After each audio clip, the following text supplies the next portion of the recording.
Hello and welcome back to Auto Alex Cars, the home of automotive financial mistakes, project cars and budget road trips. Today's video is a bit of a sad one for me because, as you'll have seen from the title of this episode, I am selling my favourite car. And not because I'm bored with it or because I want to make way for another project car, but because I am being forced to sell. Before I explain though, let's take a look at the car I've got to say goodbye to.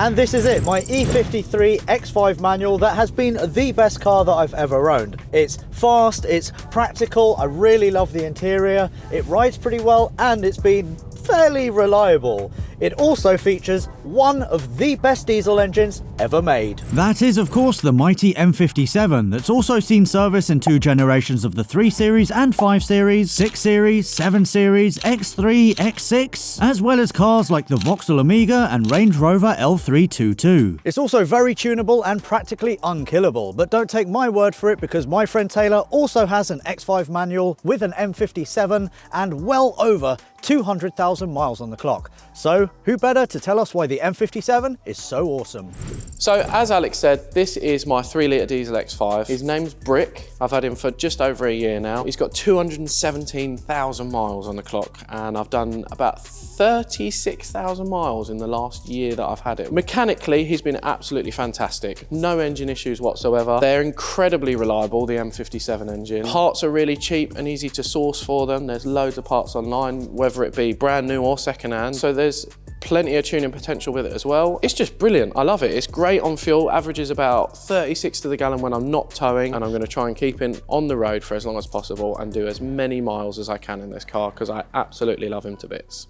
While we're on the subject of interesting old diesels, I know that a lot of you will be jumping online to find out what's for sale. And if you do find something that catches your eye, you know what to do first. A car vertical report to make sure the car that you're interested in hasn't been crashed, stolen, or that there's any outstanding finance. Take this L322 Range Rover, which happens to be exactly the same one that we took to Blackpool. It's very big, very heavy, and very ULEZ unfriendly, which also makes it very cheap to buy. What's more, Car Vertical has given it green ticks for mileage, theft, accidents, and finance, meaning that this car does not have a shady past. For an example of a car you'd want to avoid, check out this 2013 BMW 118D.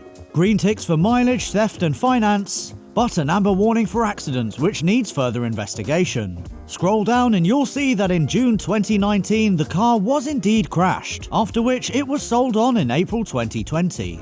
Further down in the report you can see that this was given Category S write-off status, and below that you'll see pictures of the damage. The front end has sustained massive damage, tearing the bumper off, crumpling the bonnet and smashing up the lights. The rear suspension has also been knocked out of whack, meaning that this 118D is one to avoid. So as ever, before you pull the trigger and buy yourself a used car, make sure you run a Car Vertical report first. What's more, you can get 10% off using the code AutoAlex. Right then, back to the video.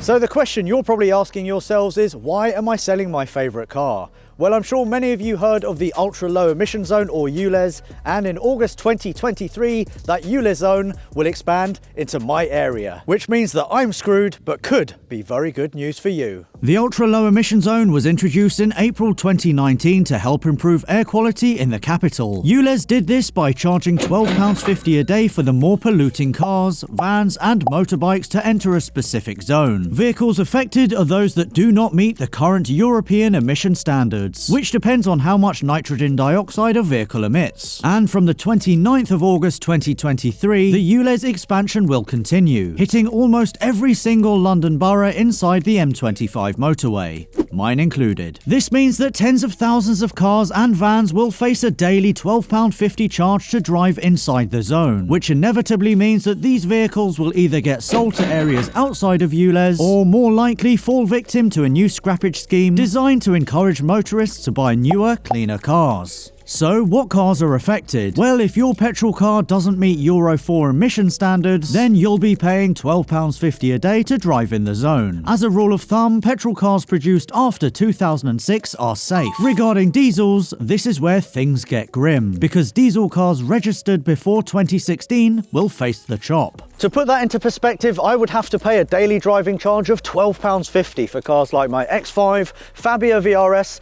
and even Rory's relatively new 535D. On top of the diesels, older petrol cars like MX-5s, 205s, and even Audi S4s fall in the same ULEZ bracket, meaning that owners of cars like all of these will be selling them soon, and selling them cheap. Until then, my days with my beloved X5 are numbered, because of that mighty M57 that's deemed too polluting to live a long life in London. So if you guys own anything with an old diesel engine, especially something with an M57, then I really, from the bottom of my heart, hope that you get to enjoy it for a few more years to come. In fact, why not say thank you to your diesel car by giving it a really nice engine service this year? So what does this mean for my beloved X5 tow car? Well, I've already done a deal on an incredibly rare replacement, which you'll see later in this episode. However, for now, I'm also happy to say that I am indeed flying the diesel flag for a few more months.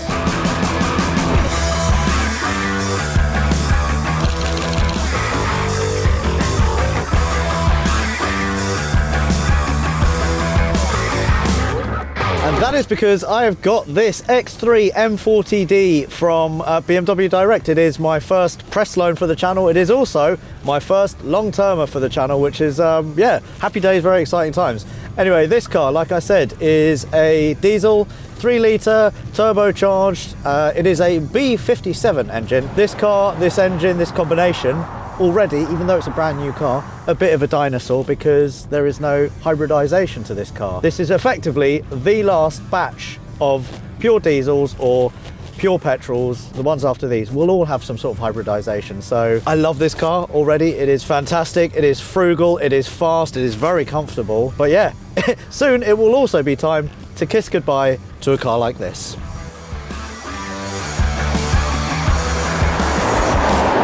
So that's my temporary diesel replacement, but what about my new tow car that I'll be living with as a daily driver? I'll give you a clue.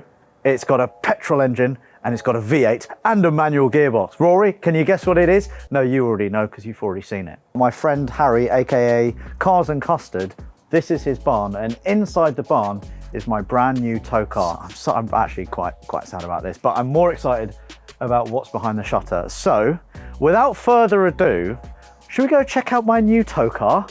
Let's go. But wait, it's broken. So you bought another broken car? Yes. Oh. This sounds a lot nicer than Taylor's one. It's also a lot quicker. My new car in 3, 2, 1. What is it, Rory? It's a Porsche Cayenne 4.5S with a manual gearbox. Woo!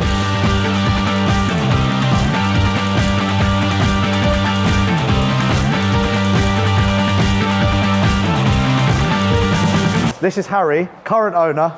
Good to see you again. And you? Harry from Cars and Custard, the YouTube channel. So I followed you on Instagram for a while. Yeah. I see you buy this. I got very excited, didn't I, Rory? So originally, I said to Harry, I will give you what you paid for this car, which everyone knows is £4,000 because you put it on a video. Yeah. And I will also give you my X5. And then I was happy with that. You were happy with that. And then a couple of weeks later, you sent me a message saying, Alex, I've broken the clutch. So I offered Harry £2,000 and my X5, and you said, okay. Yeah. Question, if I would have said £1,500 and No. how about now if I... No. Okay, so Harry, obviously I'm buying a broken Cayenne from you. Yep. And I don't want you to feel lonely by having a working car. So shall I tell you everything that's broken on my X5? It is an old BMW, so it has a coolant leak. But you're prepared because you have a lot of BMWs there. One is very interesting, it's behind you, Rory. 500,000 mile E46 saloon. Okay, so bad, coolant leak, good, new tires. Bad, the blower has stopped working, good, owned by me. Bad, rear subframe knocking, good, manual gearbox that works. What is your plan with this car? Well, I can't keep it because my girlfriend won't get in a red car. Why can your girlfriend not? Why can you not get into a red car? What's her name? It's Emma. Emma? Why can't you get in a red car? Her dad met a weird lady on a staircase who said, beware of the red car, and the family don't get in red cars now. Okay. So you mentioned off camera that you were actually going to be giving this to your dad. Yeah, hopefully I can pry some money out of him, but if not, then... So that's broken, but you're having it. And my new Cayenne is more brokener, isn't it? There's pleasing circularity to this. This really, really is, yeah. So why don't you talk me through this car, and then I'm going to take it away on a trailer. Right, let's start from the top. So we've got a 4.5 V8. Correct. 335, 45 horsepower. How many owners has it had, do you know? 3. 3? Yes. Okay, that's I believe nice. so. And what's the mileage? The mileage is 142,000. Okay, very nice, very nice. I mean, all in all, it's a fairly stripper spec Porsche. Manual gearbox, obviously, it's a V8S, which is, in my opinion, the sweet spot of the range. We have a dog. Got a very kind face. Do you do high five? High five, high five. Do you do sniffing of my hand? You do sniffing of the bollocks? Yes. So I bought this as a winter car 3 months ago. I've always fancied one. I thought, well, if I get one with as little spec as possible, there's nothing to go wrong. So no air suspension, which is good. No heated seats, no automatic gearbox to go wrong. Unfortunately, that did actually backfire on me. So it's also got the aero side skirts, which are really rare. Question, Rory. You are very critical. Thoughts? I really like this. You really like really it? like this, Oh, what do you like about it?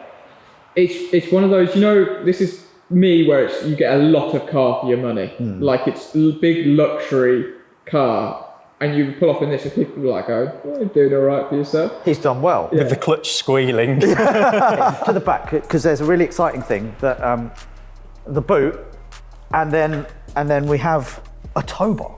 Yeah, I've got a tow bar. Where is the tow bar? The tow bar is under the boot floor. Should we put it in? You can if you want. I haven't tried it yet. Have you not? Do you want me to hold this for you? Why? We don't need to. Oh, okay, say yeah, that. that's We don't also need to say broken. that. This is a good chunk of metal.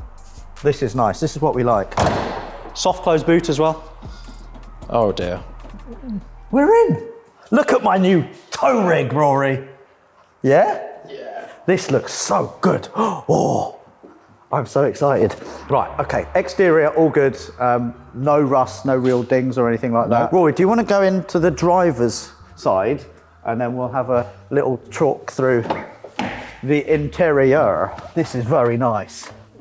Rory actually said off camera, this is too nice for me. But yeah, black leather. Seats are actually very comfortable. Heated seats as well. No, not heated seats. Electric seats. Don't Sorry, say my heated apologies. seats and then and take... look, it goes forward to your position, Alex. What are you trying to say? But we've got the 6-speed manual gearbox. Quite notchy, isn't it? It's an unusual one, but once you get used to it, it's actually quite nice. Yeah, it's very tidy in here, isn't it? It is, yeah. Glove box with decent space. I really like the interior.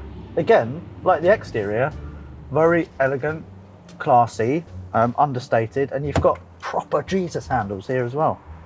If that was a Range Rover and you did that, they would come off. The engine would fall out, wouldn't yeah. it? That's like clutch and flywheel. That's not good, is it? But Rory, if you go to the rear of the motor vehicle, get a load of this! Oh! Don't worry, the car's already been warmed up. While I have you, come here, Rory. Come hither. I want to introduce you to future car number 16. My E46 330D manual saloon with nearly 500,000 miles. All correct, apart from the first bit. Are you going to sell this to me or what?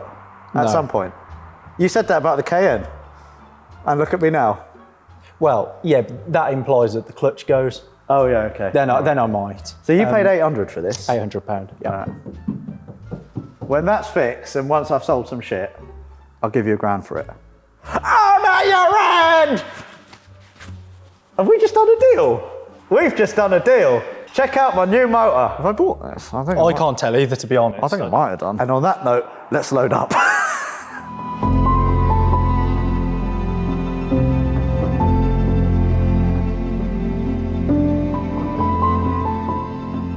So this is going to be my last drive in Nut.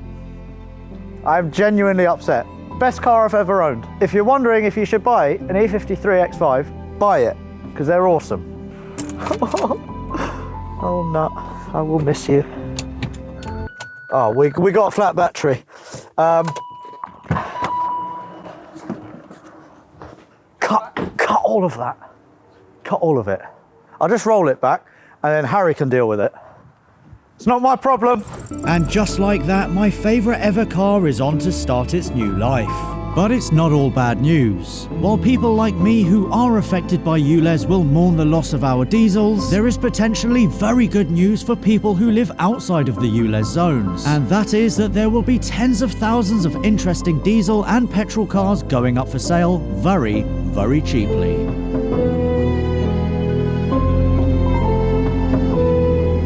Until then, thanks for your loyal service, old friend.